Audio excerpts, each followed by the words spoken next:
उधमपुर में PHE United front द्वारा अपनी मांगों के समर्थन में किया धरना प्रदर्शन आज भी जारी रहा। वहीं प्रदर्शन की जानकारी देते हुए यूनाइटेड फ्रंट के लोगों का कहना था कि जब तक सरकार उनकी मांगें मान नहीं लेती तब तक उनका धरना प्रदर्शन जारी रहेगा।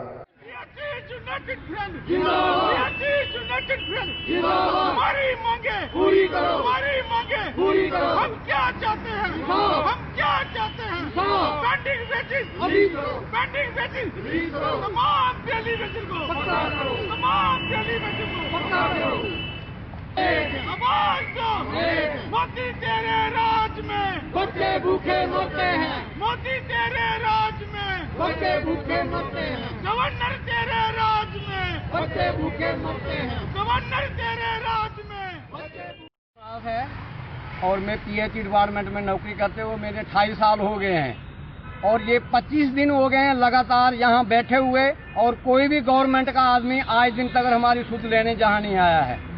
और हमने ये रणनीति बनाई है जब तक ये गवर्नमेंट हमारा काम नहीं करेगी तब तक हम खड़े नहीं होंगे। हमारा यूनाइटेड फ्रंट मतलब बना हुआ है और अगर इस गवर्नमेंट ने काम नहीं किया तो हम नहीं उठेंगे। ये हमारी मांग है। मीडिया कर्मियों का शुक्रिया अदा करता हूँ कि जो हमारा 25-26 दिन से जो प्रोटेस्ट कर रहा है उसको कवरेज करने के लिए आते हैं। पहले इनका मैं अभी अपने सभी साथियों की तरफ से धन्यवाद करना चाहता हूँ। अभी तक प्रशासन की तरफ से जो भी बात हुई है अभी तक वो विफल ही साबित हुई है। 2-3 दिन से जो हमारा अभी जम्मू में फ्रंट का जो काम चल रहा है, शायद आज कोई मीटिंग हो ऐसा हमें सुनने में आया सोर्सेज से, लेकिन अभी तक हमारी कोई भी जो डिमांडें थी जो 3 थी, रेगुलाइजेशन, पेंडिंग बेसिस और मिनिमम बेसिस एक्ट, अभी तक उन पर प्रशासन की तरफ से कोई भी आश्वासन हमें नहीं मिला है। जो पिछले दिनों मीडिया के माध्यम से हमें पता चला कि गवर्नर साहब ने एक बयान दिया हुआ था कि इनको रेगुलाइज करने के लिए आने वाले दिनों में कुछ ना कुछ होगा, लेकिन वो हमें कोई भी उनकी तरफ से कोई भी उचित ऑर्डर या कोई भी पेपर के द्वारा कोई भी हमें सूचित नहीं किया गया। और फ्रंट के मेंबर जो हैं उनकी तरफ से भी हमने कंफर्म किया, लेकिन वो ऑर्डर जो था वो फेक था। हम गवर्नर साहब से ये अपील करते हैं कि हमारी जो जेन्युइन डिमांडें 3-4 हैं इनको फौरन आप अपने सोर्सेज से पता कर सकते हैं। जो 3-4 पीछे लेफ्टिनेंट गवर्नर थे उनसे कंफर्म कर सकते हैं कि ये डेली वेजर हैं या नहीं है, क्योंकि आपने तो कहा कि मैं तो 2 महीने से आया हूं, तो इसके बारे में डेली वेजर के बारे में उचित बयान जो है कमिश्नर सेक्रेटरी देंगे, लेकिन कमिश्नर सेक्रेटरी कहते हैं कि डेली वेजर कोई भी नहीं है।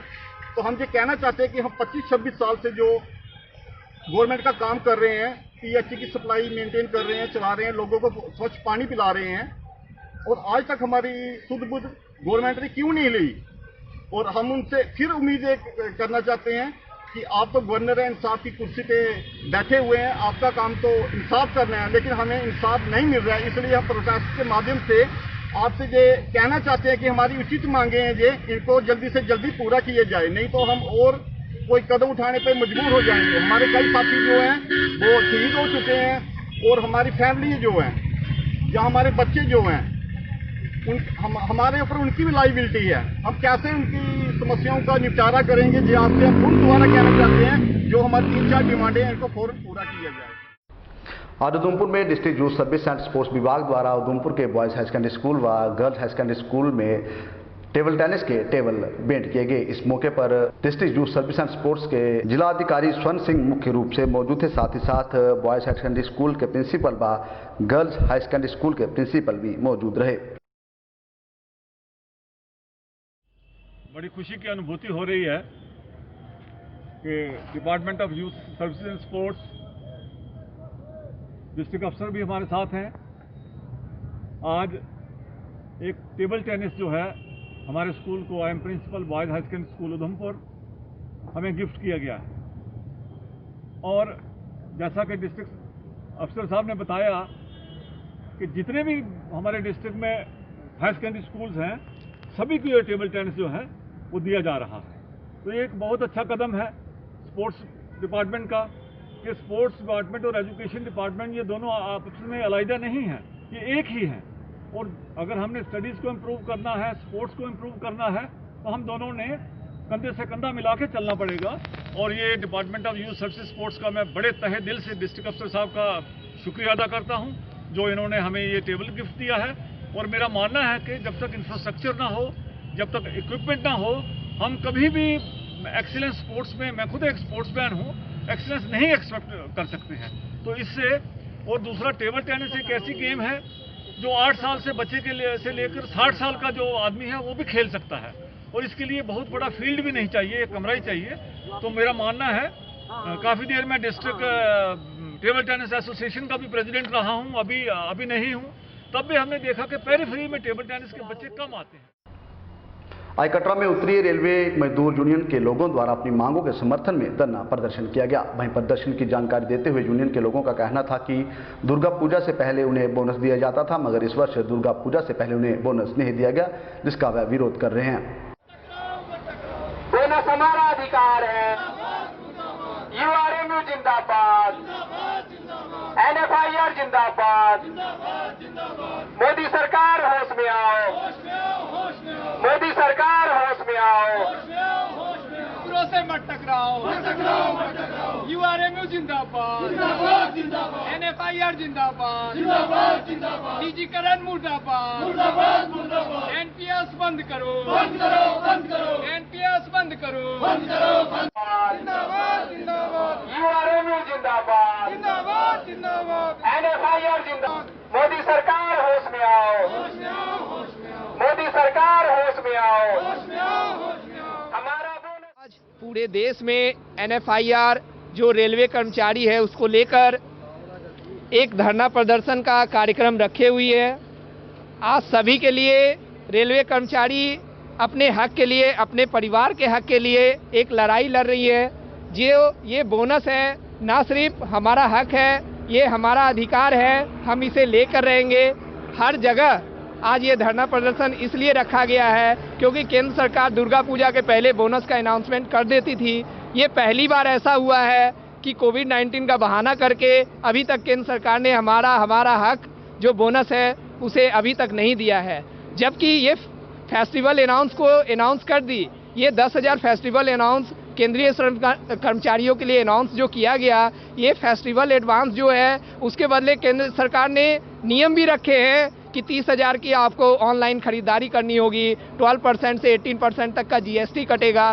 तो ये 10,000 हमें नहीं चाहिए, कोई भी फेस्टिवल एडवांस ये नहीं लेना चाह रहा है। सभी अपना बोनस जो उनकी कमाई है, जो उनका हक है, यानी कि 1 अप्रैल 2019 से 31 मार्च 2020 तक की जो उनकी अपनी कमाई है, जो केंद्र सरकार बचाने का काम कर रही है, अभी तक उसका अनाउंसमेंट नहीं किया है। ये बोनस हमें दिवाली दशहरा से पहले इसलिए मिल जाता है क्योंकि जितने त्यौहार हैं, हमारी फैमिली, हम 2000 किलोमीटर यहाँ दूर कमाने के लिए आए हैं। सभी जगह पे केंद्रीय कर्मचारी ना जाने कहाँ से कितनी दूरी से आकर रहकर अपनी मेहनत करके अपनी कमाई कर रहे हैं। आज हमारा हक हमसे छीना जा रहा है। कांग्रेस पार्टी के वरिष्ठ नेता सुमित मल्होत्रा ने आज मीडिया से बात करते हुए कहा कि बीते कल कांग्रेस पार्टी द्वारा केंद्र सरकार के खिलाफ प्रॉपर्टी टैक्स लागू करने पर धरना प्रदर्शन किया था, मगर आज जम्मू कश्मीर यूटी के उपराज्यपाल द्वारा ये कहा गया था कि इस तरह का कदम में नहीं उठाया जाएगा। वहीं उन्होंने सरकार को कड़ी चेतावनी देते हुए कहा कि सरकार जम्मू कश्मीर के लोगों पर एक्सपेरिमेंट करना बंद कर दे। यूटी में पूरी कांग्रेस पार्टी की तरफ से हर जिला स्तर पर प्रदर्शन किए गए और हमारी कांग्रेस पार्टी की यह मांग थी, जो कि केंद्र सरकार के इशारे पर जो काला कानून, गुंडा टैक्स मैं कहूंगा, जिसका नाम उन्होंने रखा था प्रॉपर्टी टैक्स, लोगों से लेने की उन्होंने जो बात की थी, उसके खिलाफ कांग्रेस पार्टी सड़कों पर उतरी थी। और हमें खुशी है, हमारा कांग्रेस पार्टी का दबाव के चलते उपराज्यपाल की तरफ से आज स्टेटमेंट जारी करनी पड़ी और उनका यह कहना था कि जेके यूटी के लोगों से कोई भी प्रॉपर्टी टैक्स नहीं लिया जाएगा। लेकिन उनकी स्टेटमेंट में मैंने देखा कहीं ना कहीं यह भी था कि कोई टैक्स नहीं लिया जाएगा, और उनका यह भी कहना था कि कुछ लोग कह रहे हैं प्रॉपर्टी टैक्स लिया जाएगा, यह सब गलत है। तो मैं उपराज्यपाल जी से एक छोटा सा सवाल पूछना चाहता हूं कि ऐसा तो है नहीं कि हमारे यहाँ के जो गवर्नर साहब हैं वो न्यूज़पेपर नहीं पढ़ते। 12 रोज पहले हर एक न्यूज़पेपर की हेडलाइन थी, ये आप देख सकते हैं, इसमें लिखा गया था कि union ministry of home affairs द्वारा जेके यूटी को पूरी पावर दी गई है कि वह म्युनिसिपल कमेटी, म्युनिसिपल काउंसिल और म्युनिसिपल कॉर्पोरेशन द्वारा लोगों से प्रॉपर्टी टैक्स वसूल करें। ये 12 रोज पहले अगर हर एक न्यूज़पेपर में आया था तो उपराज्यपाल उसके नेक्स्ट डे अगर कोई ऐसा स्टेटमेंट जारी करते कि ये जो मिनिस्ट्री ऑफ होम अफेयर्स द्वारा ये किया गया है, हम इसका खंडन करेंगे और हम यहां नहीं होने देंगे, तो हम उनका स्वागत करते। 12 दिन तक वह चुप रहे। कल जब देखा उन्होंने कि विपक्षी पार्टी कांग्रेस इसको लेकर सड़कों पे उतरी है और हमने ये लंबी लड़ाई लड़नी थी और हमने वार्न किया कि आने वाले दिनों में उग्र प्रदर्शन किए जाएंगे, और हमें खुशी है कि कांग्रेस पार्टी के दबाव में उन्होंने फैसला चेंज किया। लेकिन मैं एक बात साफ शब्दों में कहना चाहता हूं उपराज्यपाल जी को भी और केंद्र में जो बहरी गूंगी सरकार है कि जो वो जेके यूटी के लोगों पर एक्सपेरिमेंट कर रहे हैं, उनको लगता है कि कुछ भी एक्सपेरिमेंट करना होगा, अच्छा या बुरा, उनको जम्मू कश्मीर ही दिखता है। कुछ रोज पहले जैसा कि उन्होंने एक और फैसला यहां पे एक मैं कहूंगा कि गलत उनकी पॉलिसी थी कि जैसे ही 370 तोड़ा गया, उनका कहना था कि देश के किसी भी कोने से युवा यहां आके नौकरी ले सकते हैं। लेकिन तब आपने देखा सोशल मीडिया के जरिए या लोग हमारे स्टूडेंट सड़कों पे आए, उन्होंने रिजेंटमेंट अपनी शो की, तो उनका रिजेंटमेंट देखते हुए उन्होंने वह फैसला रोल बैक किया। और वैसा ही उन्होंने ये भी देखा कि प्रॉपर्टी टैक्स 12 दिन पहले उन्होंने ये फैसला किया, इन्होंने देखा कि 12 दिन तक कोई नहीं बोला, अगले 12 दिन तक अगर कुछ नहीं होता तो ये फैसला हो चुका था। क्योंकि जैसे मैंने पहले कहा, ये एक्सपेरिमेंट करने के लिए जम्मू कश्मीर ही रखा है केंद्र सरकार ने। लेकिन जब कांग्रेस की रिजेंटमेंट देखी और उन्होंने ये फैसला वापस लिया, हमें खुशी है कि हमारा जो हमने दबाव बनाने की कोशिश की, ये गुंडा टैक्स वापस करवाने के लिए हमारा दबाव कामयाब हुआ और हमने ये टैक्स वापस करवाया। और मैं साफ शब्दों में कह दूं कि आने वाले दिनों में केंद्र सरकार द्वारा यहाँ पे ऐसे एक्सपेरिमेंट ना किए जाएं तो बेहतर है।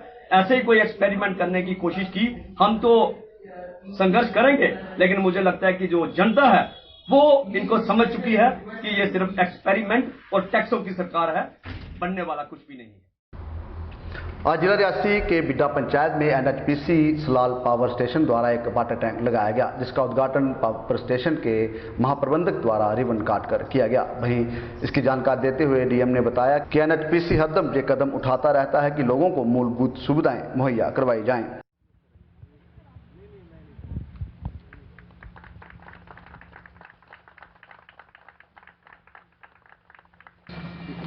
कैपेसिटी लिखवा दीजिए। RCC वाटर टैंक इधर ही ब्रैकेट में करके आते हैं।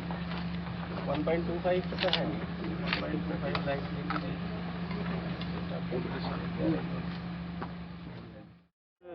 कॉर्पोरेट CSR जो हमारा है उसके तहत ये सैंक्शन हुई थी स्कीम बिड्डा विलेज में, और ये RCC टैंक करीब 1.25 लाख लीटर का है। और बेसिकली इसका बेसिक पर्पस था कि जो बिड्डा में एक लोअर लेवल पर जो टैंक था उससे बिजली सप्लाई अगर कभी कम होती थी, नहीं होती थी, तो इनको सफ़र करना पड़ता था। इसलिए इसको थोड़ा सा एलिवेटेड में बनाया गया जिससे कि ग्रेविटी में पानी सप्लाई हो सके। इसकी कॉस्ट जो है 12.25 या समथिंग ऐसे नियर अबाउट ये है। और सबसे बड़ी ये बात है कि NHPC जो है हमेशा जो है सोशल वेलफेयर या CSR में करते रहते हैं जहाँ पर बेसिक एमिनिटीज़ नहीं है। और मैं आशा करता हूँ कि मैडम साथ में खड़ी हैं, मैं आशा करता हूँ कि जितने भी विलेज, इस विलेज की जितनी भी पॉपुलेशन होगी वो सारे बेनिफिटेड होंगे।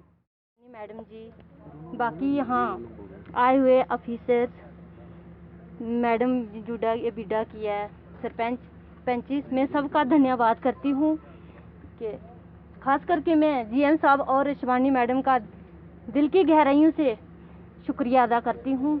आज मुझे बहुत खुशी है और इन लोगों को भी होगी, और क्यों ना हो, GM साहब ने इतना अच्छा पुण्य का काम किया है।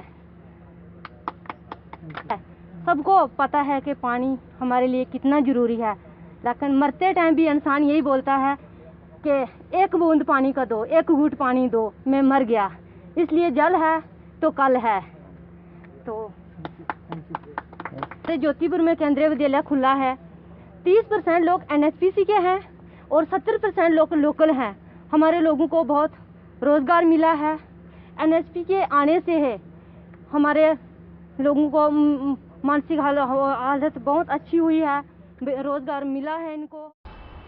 आज चनैनी में एक सड़क हादसा पेश आया जिसमें 2 लोग घायल हो गए। वहीं जानकारी के अनुसार पटनगढ़ से चनैनी की ओर आ रही बस सड़क के किनारे पलट गई जिसमें 2 लोग घायल हो गए। वहीं हादसे की जानकारी देते हुए बस चालक का कहना था कि मार्ग पर बने बड़े बड़े खड्डों के कारण बस उसके नियंत्रण से बाहर होगी और सड़क के किनारे पेड़ से जा लटकी, जिसमें 2 लोग घायल हो गए।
समझ नहीं आई जब इधर गाड़ी को ऑटो को क्रॉस किया इधर सामने।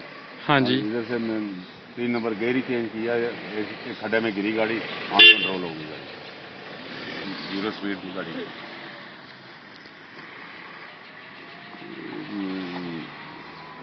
1994 के आ रहे हैं जहाँ पे, ऐसा आज तक तो हुआ नहीं। खड्डों की वजह से हम बहुत परेशान हैं। पटन तक ऐसे ही खड्डे हैं, थोड़ा तो, ये ठीक है, थोड़ा किया बीच अभी काम चल रहा है, तनाज से आगे पटन तक पूरा खड्डे ही खड्डे हैं। जहाँ ये पूरा चरैनी तक ही ऐसी हालत है।